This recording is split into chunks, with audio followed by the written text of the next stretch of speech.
Mes chers compatriotes, la liberté d'expression est une de nos valeurs les plus précieuses. Nous l'avons massivement défendue en 2015, quand des terroristes ont assassiné les journalistes de Charlie Hebdo. Nous devons la défendre à nouveau aujourd'hui face à une nouvelle attaque de l'islam radical. Mila, une adolescente française, vient d'estimer sur Instagram, à propos du Coran, je la cite, qu'il n'y a que de la haine là-dedans. Elle a ensuite insulté l'islam.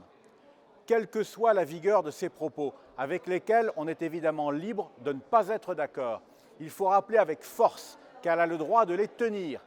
En France, la liberté d'expression inclut depuis 1789 le droit de blasphémer. L'islam ne doit jouir d'aucun privilège à cet égard. Le 10 janvier dernier, un humoriste a insulté Jésus sur les ondes de France Inter, sans que personne ne songe à le menacer. Mila doit être respectée de la même façon. Notre civilisation européenne l'exige.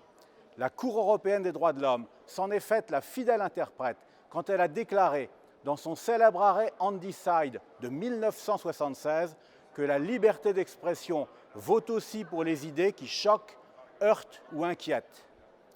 Il est inadmissible que Mila ait reçu un torrent de menaces de mort et de viol.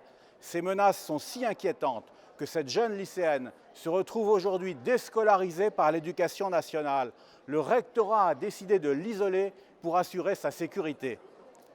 De toute évidence, l'islamisme le plus rétrograde est à l'œuvre pour nous dicter sa loi. Mila n'est qu'un révélateur de sa tentative incessante de nous faire renoncer à nos valeurs. Et ça marche avec les esprits les plus faibles.